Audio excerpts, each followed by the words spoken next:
যারা আওলাদ রাসূল হয়, নবীর বংশধর হয়, তাদেরকে ভালোবাসার দরকার আছে না নাই?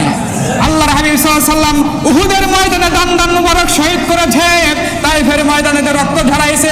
আল্লাহর হাবিবকে বাজারের মধ্যে আবুল হাব এসে পেছন থেকে ধাক্কা দিয়ে নবীকে ফেলে দিয়েছে, নবীজির ঠোঁট মুবারক ফেটে রক্ত বের হয়ে গিয়েছে। আল্লাহ রাব্বুল আলামিন ডাক দিয়ে বলে, হাবিব আপনি আপনার উম্মতদেরকে বলে দেন, ওদেরকে জানায় দেন, আপনার এই কষ্টের বিনিময়ে আপনার কিছুই চাওয়ার দরকার নাই, শুধু আপনি এতটুকু চাইবেন। আপনি কি চাইবেন? সূরাতুশ শুরা 23 নম্বর আয়াত আল্লাহ পাক বলেন, কুল লা আসআলুকুম আলাইহি আজরান ইল্লাল মাওয়াদ্দাতা ফিল কুরবা। ও আমার হাবিব, আপনি আপনার উম্মতদেরকে বলে দেন, আপনার ইসলাম প্রচার করার কারণে তারা যেন শুধুমাত্র কেবলমাত্র একমাত্র আপনার আহলে বাইত যারা আছে, পরিবার পরিজন, আম্মা জান যারা আছে, এমনকি আপনার যুগে যুগে ইমাম হাসান হোসেনের বংশে যারা আসবে, এই আওলাদ রাসূল আলেম ওলামাদেরকে যেন ভালোবাসে। আল্লাহ এখন আম্মা জানদেরকে ভালোবাসা লাগবে কিনা? এখন আম্মা জানদেরকে কেউ যদি গালি দেয়, আম্মা জানদের বিরুদ্ধে কেউ যদি বিষোদ্গার করে, তারা কখনো আমাদের বন্ধু হতে পারে না। আজকে আপনারা তাকানোই ইরানের দিকে, ইরানের যেগুলো শিয়া আছে এরা হলো শিয়া মুসলমান, যেরকম কি মুসলমান। আপনাদের এদিকেও আছে না নাই? ওদের আলাদিপুর পার হলেই আছে, কথা কন না, এরা হলো আপনার খমিনি, যেরকম কি এই খমিনিগুলো, এরা বলে আম্মা জান আয়েশা তিনি রাসূলুল্লাহকে ফাঁকি দিয়া তিনি জেনা করেছে, যেরকম নাউজুবিল্লাহ।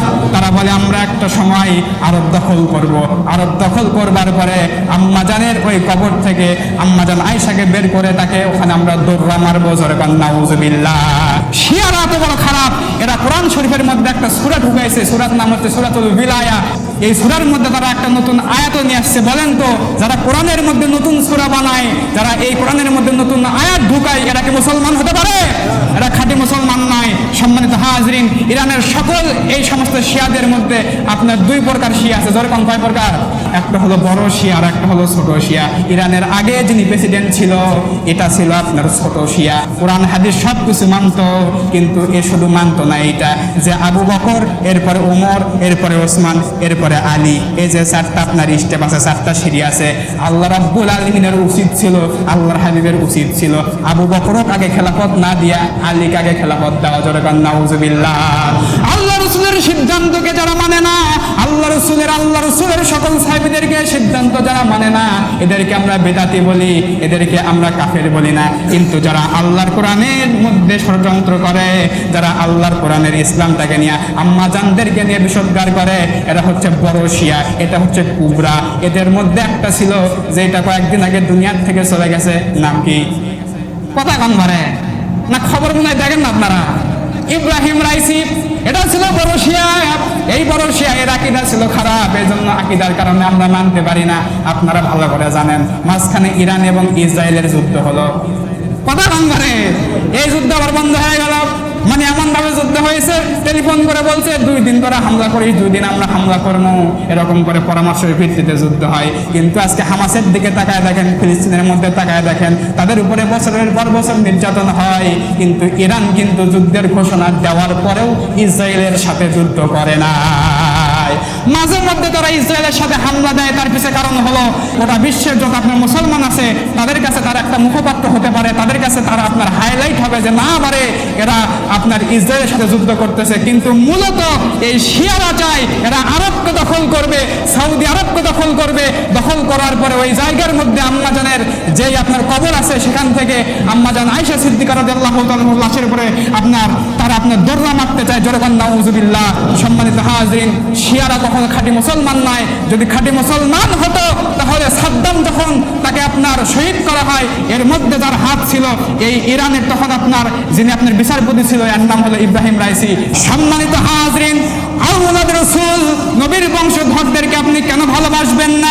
হাদিস শরীফের মধ্যে লক্ষ্য করেন, আল্লাহর হাবিব সাল্লাল্লাহু আলাইহি ওয়াসাল্লাম বলেন, আলা মান মাতা আলা হুব্বি আলি মুহাম্মাদিন মাতা মাগফুরান লাহু।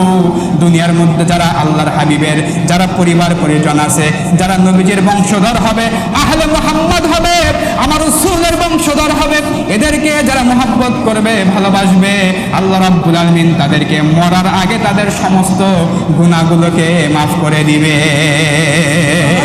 আল্লাহু আকবার করে বলেন।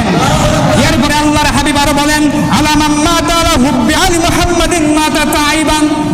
বাইতি, আমার বংশধরদেরকে, আমার আওলাদ রাসূলদেরকে মহব্বত করবে, ভালোবাসবে, আল্লাহ পাক তাদেরকে মৃত্যুর পরে তাদেরকে তওবার সাথে মৃত্যু দান করে দিবে। জোরে কোন আল্লাহু আকবার। শুধু তাই নাই প্রিয় ভাইয়ারা আমার, আল্লাহর হাবিব বলেন শাহিদান মুস্তাকমিলাল ঈমান, আল্লাহ রাব্বুল আলামিন আমার বংশধরদেরকে ভালোবাসার কারণে তাদের সকলকে ঈমানের সহিত শহীদি মর্যাদা দিয়া দুনিয়ার থেকে নিয়ে নেবে। জোরে কোন আল্লাহু আকবার। শুধু তাই নাই, ভালো করে লক্ষ্য করবেন, আল্লাহর হাবিব সাল্লাল্লাহু আলাইহি ওয়াসাল্লাম বলেন আহলু বাইতি, আহলে বাইতি, আমার আহলে বাইত, এই আহলে বাইতটা কত বড় মারাত্মক জিনিস তোমরা ভালো করে লক্ষ্য করো আমার উম্মতেরা। আমার আহলে বাইতটা হলো এমন আহলে বাইত, হুজুর সাল্লাল্লাহু আলাইহি ওয়াসাল্লাম বলেন ইন্না মাসালা আহলে বাইতি ফিকুম কামাসালি সাফিনাতি নূহিন মান রাকিবা নাজাব ওয়া মান তাখাল্লাফা হালাকা। এই আমার আহলে বাইত, আমার পরিবার পরিজন, আমার আওলাদ রাসূলরা হলো এমন, তোমরা যদি তাদেরকে ভালোবাসতে পারো তোমরা মুক্তি পাবে, তোমাদের জন্য জান্নাতের ব্যবস্থা হবে। যেমনি ভাবে নূহ আলাইহিস সালামের নৌকার মধ্যে যারা জায়গা পেয়েছিল তারা মুক্তি পেয়েছিল, আর যারা নূহ নবীর জায়গা পায় নাই তারা ধ্বংস হয়ে গিয়েছিল, প্লাবনের মধ্যে ডুবে গিয়েছিল।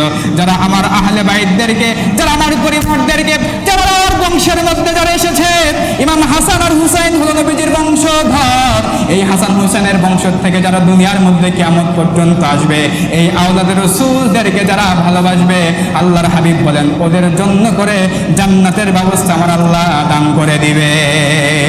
আওলাদের রাসূল হলো দুই প্রকার, জোরে কোন কয় প্রকার? একটা হলো জিসমানি আর একটা হলো রূহানি। আল্লাহ রাব্বুল আলামিন তিনি কোরআনের মধ্যে বলেন ওয়া আজওয়াজুহু উম্মাহাতুহুম, এই উম্মতের জন্য করে নবীজির যত স্ত্রী আছে তারা সবাই হলো এই উম্মতের মা। জোরে কোন কি? নবীজির স্ত্রী আমাদের জন্য কি মা, নবীজির সকল স্ত্রী আমাদের মা। সেই ক্ষেত্রে আল্লাহ রাসূল আমাদের হলো রূহানি পিতা। জোরে কোন আল্লাহু আকবার। আমার রাসূল হলো রূহানি পিতা। এই দিক থেকে বলা হয়েছে যারা এই জামানার মধ্যে হক্কানি আলেম হবে, হক্কানি ওলি হবে, এরা হলো আল্লাহ রাসূলের রূহানি আওলাদ। জোরে কোন আল্লাহু আকবার।